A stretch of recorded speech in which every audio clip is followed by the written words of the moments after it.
Seria Flamengo e Bayern o choque de realidade 2.0?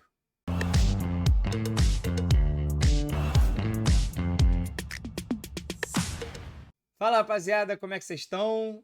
Eu ia falar mais um vídeo no canal do Canedo, mas eu sei que estou devendo. Voltei para o pessoal que já está acostumado aqui com o meu cenário.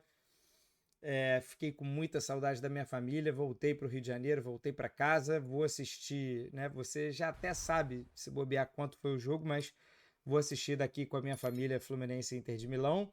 E estou gravando hoje um vídeo depois de um longo inverno, um vídeo da Copa do Mundo de Clubes, né? Porque merece, né? Na verdade, eu gostaria de ter feito vários outros vídeos, mas com a rotina de viagem, de jogo, de viagens internas, né? De ter que arrumar tempo, muito complicado, né? Mas prometo correr atrás do atraso nessa semana e a gente vai falar muito ainda sobre a Copa do Mundo de Clubes, afinal tem muita coisa para falar. No vídeo de hoje, especificamente, falaremos de Flamengo e Bayern e do que esse jogo deixa, né, como mensagem, sem a necessidade de correr atrás também de verdade, de novas verdades absolutas, né? Porque já basta tudo que eu li, tudo que eu ouvi na primeira fase, quando os brasileiros ganharam alguns jogos ou bateram de frente, né? E da mesma maneira, né, que acho que o jogo de ontem ele deixa sinais, né, impressões e tudo mais, mas enfim, eu acho que a gente já tem muito bem desenhado antes da Copa do Mundo de Clubes e não seria ela que mudaria a nossa ideia sobre pertencimento, né, a classes, né, em que pé estamos e onde estão os grandes clubes do futebol europeu. O Bayern de Munique é um dos maiores clubes do mundo e é um dos melhores times, sim, da Copa do Mundo de Clubes. Eu não coloco, né, mas aí é uma opinião muito pessoal. Eu acho que existe elite, em que o Bayern certamente faz parte dela, e existe, na minha opinião, a elite da elite, em que o Bayern desta temporada, na minha opinião, não se enquadraria.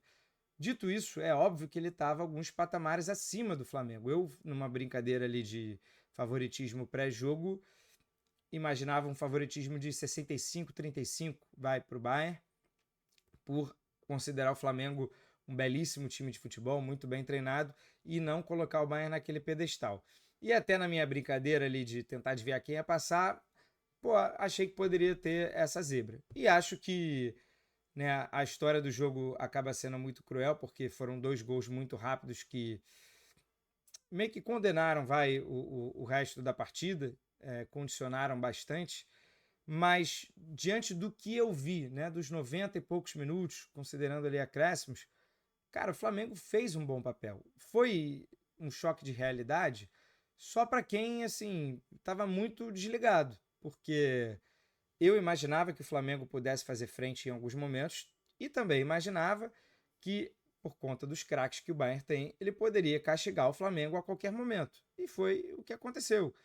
Então, no fim das contas, vou trazer aqui alguns números, mas se a gente olhar para a grande figura assim, do jogo, né? Olhando um pouco de cima para baixo, tirar o foco dos lances específicos que a gente vai falar, mas olhar o todo, taticamente, fisicamente, tecnicamente e mentalmente, o Bayern é e foi superior ao Flamengo em todos esses aspectos. O grande mérito do Flamengo foi conseguir manter o confronto, né, o duelo vivo em boas partes, né? Mesmo tendo saído 2-0 atrás com 10 minutos. Mesmo nessas condições, o Flamengo mostrou poder, mostrou reação e, cara, deixou o Bayern desconfortável, mesmo que em alguns momentos. Não estamos aqui buscando uma aprovação de troféu igual para igual, acho isso uma discussão um pouco inútil, às vezes improdutiva, uma grande besteira. Mas eu acho que o Flamengo conseguiu sim, de alguma maneira, mostrar-se para o futebol europeu, que talvez em outras condições seria outro time, né? Mas concordo muito com a análise do Felipe Luiz na entrevista coletiva e concordo que o Bayern é um time muito capaz hoje de transformar uma posse de bola, uma saída de bola do Flamengo em uma finalização e transformar, às vezes, finalizações improváveis de gol em gol. E aí a gente está falando aqui da qualidade dos craques. Vamos adentrar aqui ao jogo, né? Primeiro, para pegar os primeiros 10 minutos, em que o jogo basicamente foi decidido ali, né? E até a história do jogo, até talvez a postura do Bayern depois de, de não amassar, de ser o time que menos finalizou, de ser o time que menos criou XG, né? Gols esperados. Eu vou adentrar esses números, eu vou trazer gráficos aqui daqui a pouco na segunda tela, mas com 3 minutos, o Bayern está no campo de pressão, mas a bola está com o Rossi e ele tem tempo e espaço para tomar uma decisão melhor. E ele dá um chutão, pega muito mal na bola, a bola resvala no Pulgar, e o Kimmich recupera, chuta, tem um leve desvio, escanteio. 3 minutos. Com 4 minutos sai o escanteio, o Léo Pereira desvia a bola bate nas costas do Pamecano, mas assim, só perceptível no replay em câmera lenta, e o árbitro Michael Oliver dá o escanteio. E aí sim, no outro escanteio, o Kimmich cobra e o Pulgar contra. Podem argumentar, mas ele foi empurrado, mas o Goretzka também estava ali sendo puxado pelo Léo Ortiz, né? Um lance anula o outro. Porém, gol do Bayern, um gol contra. Um gol que nasce, né, daquele escanteio, de uma besteira ali do Rossi, e depois, né, acho que consequência o Bayern não perdoa, né? Mas esse foi um lance evitável. A gente vai falar aqui sobre os lances evitáveis, sobre erros forçados, porém erros também não forçados. Eu não coloco todos os erros na mesma casinha. E era um jogo de erro, de política erro zero. O Flamengo não foi capaz, não chegou nem perto disso, não tem nem como individualizar. Ah, o Luiz Araújo errou 2 vezes. Sim, mas quando acontece muitas e muitas vezes, não é só coincidência também. Só acho que o Flamengo vacilou além da conta, além do que o jogo exigiria, né? Esse nível, isso todo mundo já sabia.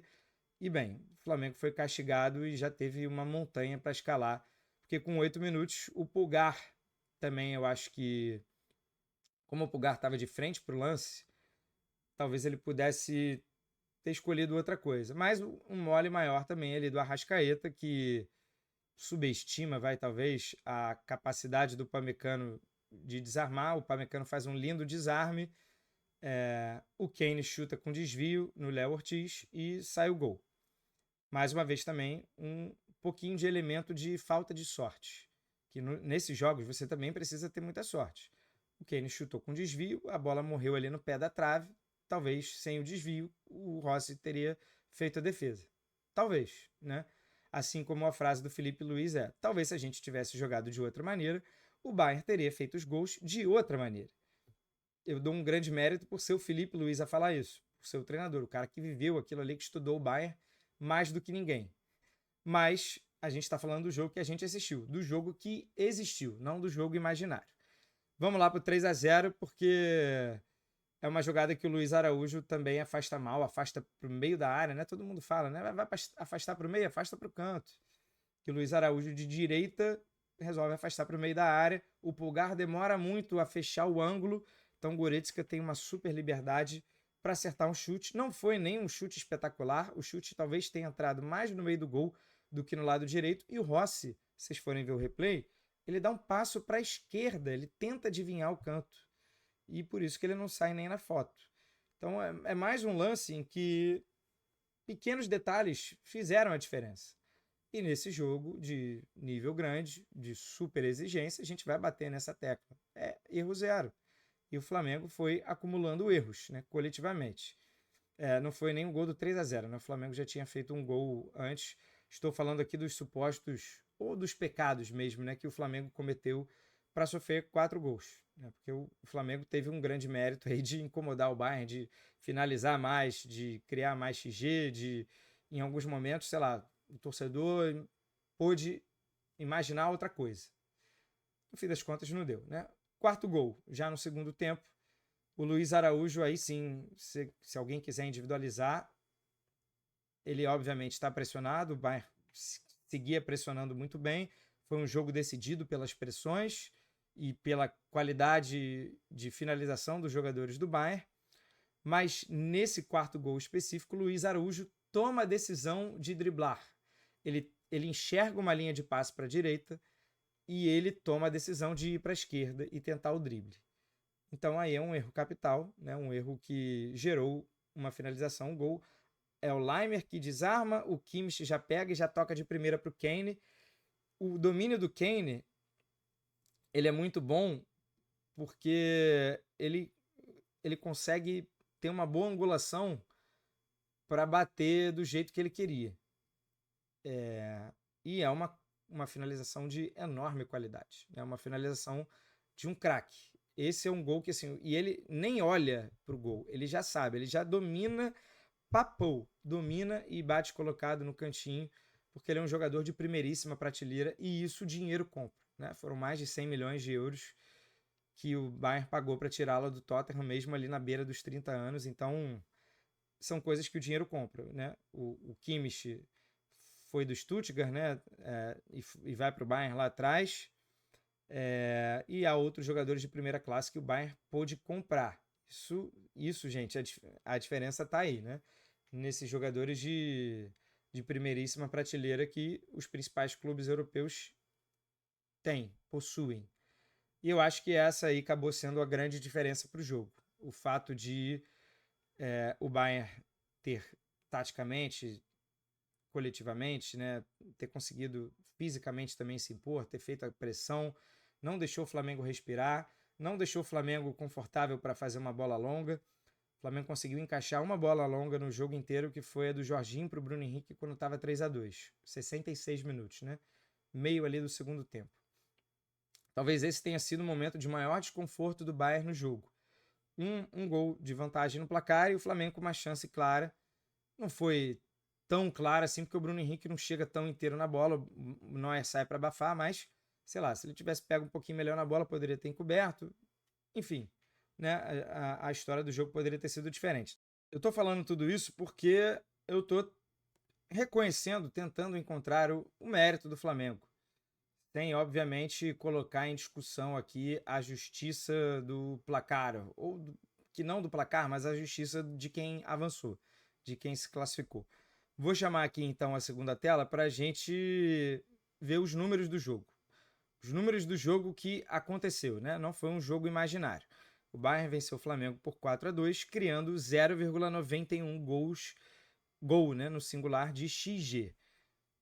Para explicar para a galera que ainda não está familiarizada com essa estatística, cada finalização recebe uma nota de 0 a 1, de 0,01 a 0,99. Basicamente é isso. E o Bayern, clínico, né, finalizou 8 vezes, 4 no alvo, e os 4 no alvo foram gols. Na verdade, o gol contra não conta como no alvo, né? Então tem a chance do Sané no finzinho do jogo, em que até somou bastante aí para esse XG, né? Quando o jogo já estava ali naquela altura bem definido. Enquanto o Flamengo, também ajudado por um pênalti que tem um XG alto, produziu 1,37. Mas se a gente excluir o lance do Sané no último lance, no finzinho do jogo, e o pênalti, no mínimo assim, pau a pau, né? No mínimo de igual para igual. A expressão que eu estava querendo evitar, mas só para deixar claro que o Flamengo fez um jogo bem digno. A história, se tivesse 0-0, né? Se não tivesse sido 2-0 de cara, o Bayern poderia ter acelerado até o fim do jogo em outro momento, não ia ter deixado o Flamengo ficar com a bola, ia ter criado mais chances de gol, porque ia estar 0-0. Cara, pode ser. A gente pode imaginar aqui milhões de coisas, como pode imaginar a frase do Felipe Luiz, né? Que se tivesse jogado de outra maneira, o Bayern teria feito os gols de outra maneira. Sim, cara, o Bayern é um time bom o suficiente para a gente imaginar isso. Mas estamos falando do que eu vi, do que eu assisti. E o que eu assisti foi um Flamengo que conseguiu, em alguns momentos do jogo, fazer frente. Olha aqui a história do jogo através do XG, né? O Bayern já abre 2-0, né, no gol contra e logo no gol do Kane, e o Flamengo tem uma finalização que é aquela cabeçada do Arrascaeta. Pô, ali o jogo já tá 2-0 com o Bayern sem ter criado tanto, sabe? Como se o Bayern não tivesse se esforçado ou tivesse sido apenas o Bayern, que é um time que tem uma capacidade de transformar, o que eu disse lá no início do vídeo, chances pequenas ou não chances em gol. E é isso. E é o ônus de você enfrentar um time desse patamar. É o problema de você enfrentar um time que tem Harry Kane, tem o Kimmich, tem o Olise, que nem fez uma grande partida, Gnabry e Coman também não fizeram grandes partidas. Mas é isso, tem jogadores que vão chegar ali, cara, vou tirar um gol aqui da cartola e é isso, meu filho. Enquanto o Flamengo teve que suar muito mais para fazer os gols, né? Mas se a gente for ver aqui ao término do primeiro tempo, que é essa linha traçada, o Flamengo já tinha criado maior qualidade, né, em chances de gol e estava 3-1 Bayern. E aí, obviamente, o Flamengo dispara. Olha só quando o Bayern vai dar outra finalização no jogo.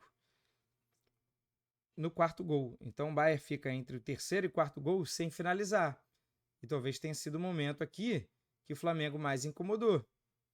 Porque o Flamengo faz o gol aos 55 e tem ali 18 minutos até o outro gol. Eu sei que tem uma chance aqui do Olise também, que ele não finaliza, né? O Bayern começa a ter mais espaço. Mas a história do jogo é que teve jogo. Também não vamos negar a realidade.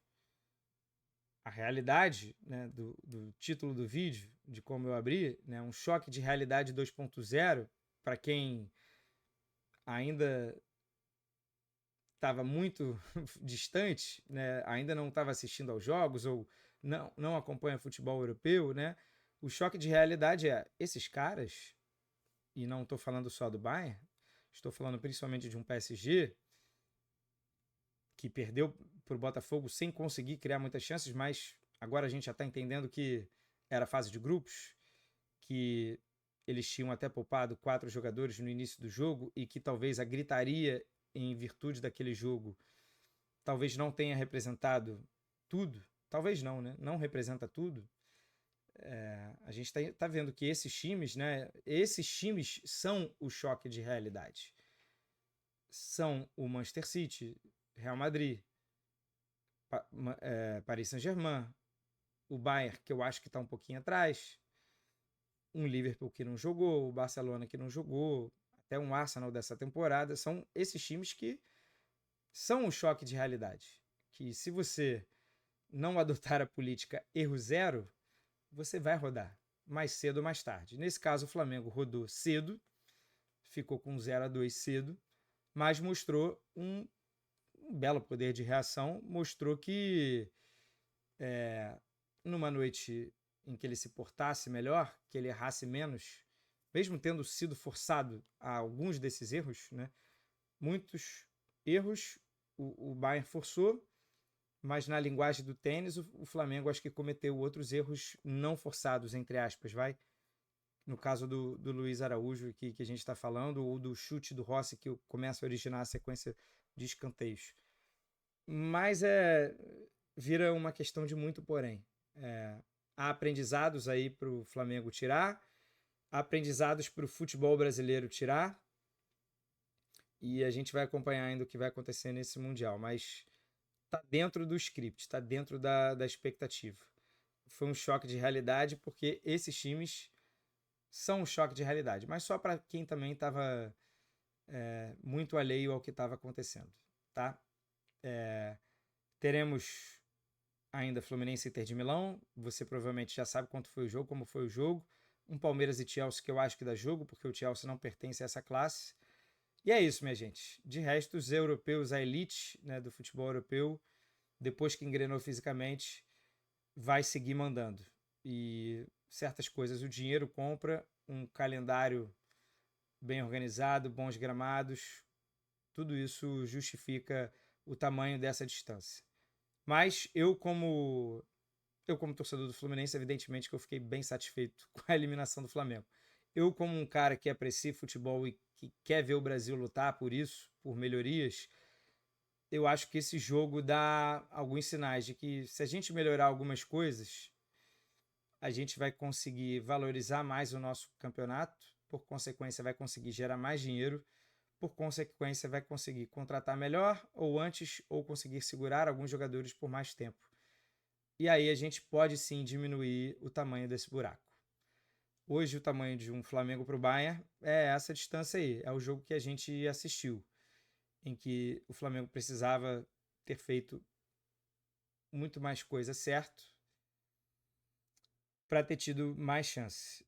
Ou que se reproduzissem, né, esse mesmo jogo, essas mesmas chances criadas, talvez o Flamengo pudesse ter tido melhor sorte. Mas a verdade é que o Bayern pertence a essa primeira classe e com a primeira classe hoje, num dia normal, não tem discussão. Poderia ter tido com melhor sorte. A gente viu que o Flamengo não teve sorte e também não teve competência para o tal do erro zero. É isso, tá, minha gente? O que você achou do jogo? O que você achou, né? O que você tem achado desses embates? Eu acho que tudo tem sido muito produtivo e a gente vai falar mais sobre eles especificamente, Brasil versus Europa e o nosso tamanho. Mas eu acho que o Flamengo sai do Mundial bem, deixando uma boa impressão. Ele que deu um grande azar de ter enfrentado o Bayern, porque ele que passa em primeiro. Se tivesse pegado o Benfica, talvez estivesse ainda vivo para contar a história. O Benfica está longe de pertencer a essa prateleira. Mas é isso. O jogo é jogado, o jogo aconteceu e o Bayern venceu o Flamengo por 4-2, também com muito mérito. Valeu, deixa aqui os seus comentários, se inscreva no canal. Prometo que vai ter mais vídeo essa semana. Tamo junto, hein? Aquele abraço. Tchau, tchau.